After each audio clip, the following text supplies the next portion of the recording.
Existe uma oportunidade na curva de juros brasileira?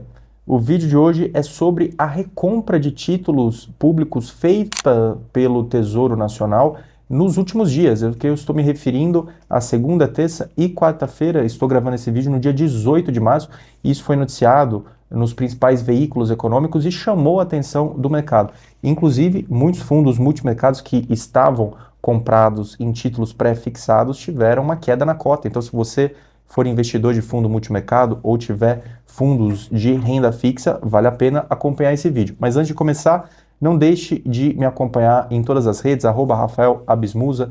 Eu tenho produzido conteúdos específicos para cada plataforma, então eu estou no TikTok, no LinkedIn, no Spotify, no YouTube, que você me assiste aqui, e no Instagram.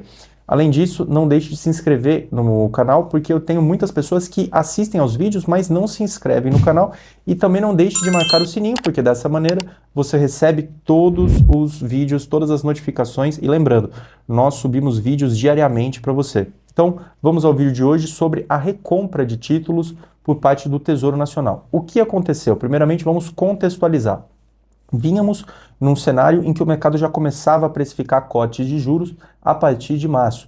E hoje, que é o dia aqui que eu gravo, o Copom divulgou o corte de juros de 25 basis points, porém, veja que antes do conflito no Irã, a expectativa já era de 50 basis points. E o Focus já tem ali uma projeção orbitando na casa de Selic, na casa de 12% mais ou menos. Claro que há algumas oscilações e, a depender da projeção de cada banco de investimento, há uma oscilação, mas fica ali mais ou menos em torno de 12,25, 12,5. Uns mais otimistas vão falar 1,75, outros mais conservadores 12,75 de Selic no final do ano. Mas que é importante para você entender sobre essa recompra de títulos.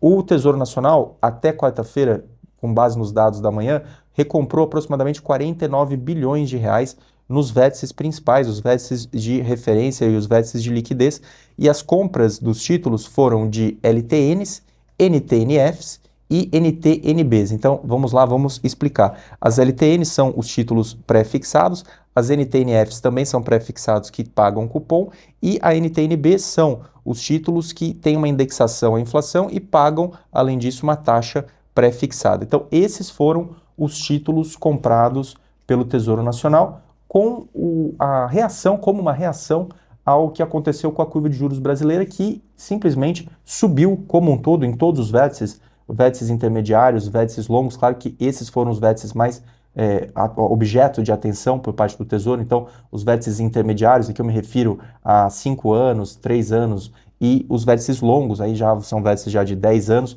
foram os títulos que foram recomprados pelo Tesouro com maior ênfase, justamente para tentar preservar a liquidez e evitar um colapso maior por parte das negociações dos títulos brasileiros, o que faz também uma pressuposição por parte do Tesouro de que essa reprecificação na curva não faz sentido, e é esse o principal alerta do vídeo de hoje, porque você, que é um investidor conservador, provavelmente o seu assessor, o seu consultor, tem uma alocação na sua carteira em NTNBs, que é um ativo muito utilizado na composição de portfólio, principalmente para o investidor conservador ou mesmo para o investidor agressivo.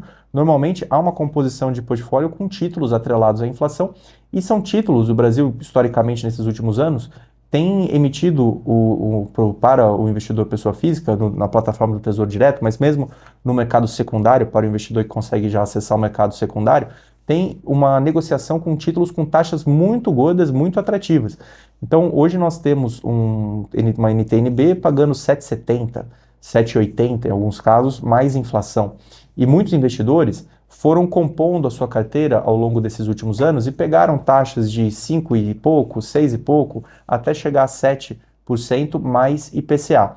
E isso faz com que haja uma reprecificação, porque apesar de ser renda fixa, o que muitos não entendem, principalmente o leigo não entende, que a renda fixa também oscila. Da mesma maneira, os títulos são reprecificados, sofrem uma marcação a mercado, e esses títulos também oscilam de preço diariamente com base na curva de juros. E esse aumento da curva de juros fez com que os títulos que tivessem taxas menores fossem reprecificados e tivessem uma queda. Então, e isso causou um abalo na cota desses fundos multimercados, fundos de renda fixa que estavam comprados, e também houve uma queda na precificação desses títulos para as pessoas físicas que estão compradas em NTN-Bs, em LTNs, em NTN-F. E muitos começaram a comprar esses títulos, principalmente os pré-fixados, já projetando o corte de juros. Interessante acompanhar isso, porque muitos fundos multimercados aqui no Brasil sabem aproveitar muito bem, surfar muito bem o ciclo de corte da taxa de juros.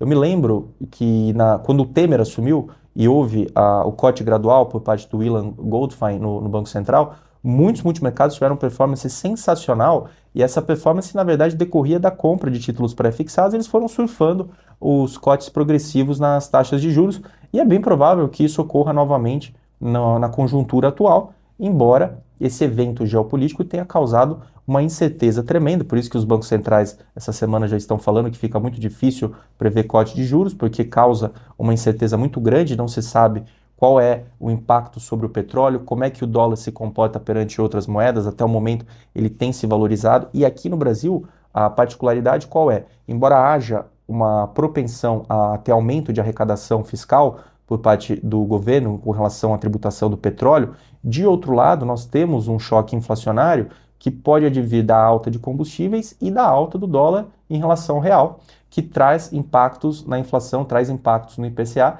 e é por isso que nós temos que tomar cuidado, e é por esse motivo que os participantes de mercado levaram essa reprecificação na curva de juros. Então, se você tiver uma ferramenta que permita analisar como a curva de juros se comportou, eu vou até pedir para o Pedro colocar aqui uma imagem para você entender onde a curva estava há um mês e onde ela está hoje. Porque aí você vai entender. Então, se você que ainda está aprendendo, entenda sempre o seguinte: se os juros sobem, o preço do título cai. Então, são variáveis inversamente correlacionadas. Então, se você vai perceber pela imagem que a curva de juros como um todo subiu e por isso os títulos caíram, os preços caíram. Então, vem o Tesouro Nacional, o governo, e compra os títulos, os vértices de referência para tentar estabilizar o mercado e prover liquidez nos principais vértices. Então, a importância de se entender o que está acontecendo, entender o movimento macroeconômico, perceba que é um quebra-cabeça. Existe um evento geopolítico que tem consequências macroeconômicas, que leva a uma reprecificação de curva de juros e, por consequência, reprecificação de títulos. Investidores institucionais e pessoas físicas já estão comprados nesses títulos, sofrem com a marcação a mercado e há necessidade de intervenção do emissor, que é o órgão soberano, o Tesouro Nacional, para prover liquidez e recomprar esses títulos e tentar acalmar o mercado e estabilizar a negociação dos títulos públicos no mercado secundário. E aí, qual é a relevância para o investidor? Bom, para quem está comprado nesses títulos, analisar, avaliar. Normalmente o investidor pessoa física, ele ele tem a recomendação, recebe a recomendação por parte do seu assessor, do seu consultor, de comprar esses títulos e carregar até o vencimento, porque é um juro real muito gordo, é um instrumento conservador diante do perfil de risco, de suitability, é um investimento conservador, e se o investidor levar o carrego, ele vai receber exatamente aquela taxa pré-fixada acordada na emissão, mais o IPCA do período. Então, é natural que na composição de portfólio de investidores conservadores e de outros investidores moderados, e às vezes até o investidor agressivo, que haja essa composição com NTN-Bs principalmente, e aí se for alguém mais agressivo, com LTNs, LTNFs. Então, essa é a composição. Avaliar o que fazer. Normalmente esse investidor compra, como eu disse, para levar para o carrego. Agora, se for um especulador, aí a coisa fica mais difícil, porque aí o especulador tem que analisar o cenário e avaliar se ele fez uma boa aposta, aqui vou usar entre aspas, né, se ele fez uma leitura de cenário correta, se realmente é só um movimento incerto agora, mas tende o evento a passar rapidamente e as coisas vão voltar à normalidade e a curva cai, ou se agora é um evento que pode perdurar por meses ou quem sabe até anos, como acontece no conflito entre Rússia e Ucrânia, e aí a curva de juros fica num patamar diferente em relação ao que nós tínhamos previamente ao início dos ataques ao Irã. Então, esses são os pontos principais para que você avalie, converse com o seu consultor, converse com o seu assessor, e se você é investidor e de repente está olhando esse cenário e está falando, opa, acho que aqui está interessante para mim, tem uma NTN-B negociada 7,70, 7,80 mais IPCA, eu me sinto bastante atraído por essa taxa, carregaria o título até o vencimento. Converse com quem o assessora, porque pode ser uma ótima oportunidade. Lembrando, não é recomendação de investimento, mas aqui o meu papel é instigar você a pensar, a refletir, para que você tome as suas próprias decisões. O meu papel aqui é ser um provocador. Espero que você tenha gostado dessa análise. Não deixe de analisar com carinho esse vídeo, porque realmente eu acho que o Brasil proporciona momentos de oportunidade na renda fixa e o investidor no mundo todo, principalmente o investidor especializado em renda fixa, olha o Brasil com muita atenção, porque sabe que aqui a renda fixa proporciona muitas oportunidades, principalmente os títulos públicos. E eu acho que você, como pessoa física, também deveria olhar, converse com o seu assessor, converse com o seu consultor. E lembrando, nada do que eu falei aqui é recomendação de investimento. Esse vídeo tem uma conotação estritamente informativa para que você possa refletir e tomar suas próprias decisões. Se você gostou desse vídeo, não deixe de curtir, de compartilhar com pessoas que possam ter interesse nas informações que eu tratei hoje neste vídeo, e também não deixe de me acompanhar nas demais redes sociais, @RafaelAbismusa, em todas elas, no TikTok, no Instagram, no LinkedIn, no Spotify, produção de conteúdo diária para você, com produção específica para cada plataforma e com podcast diário comentando o News Flow, as principais notícias do dia no Spotify, no YouTube e no agregador de podcasts da Apple. Muito obrigado.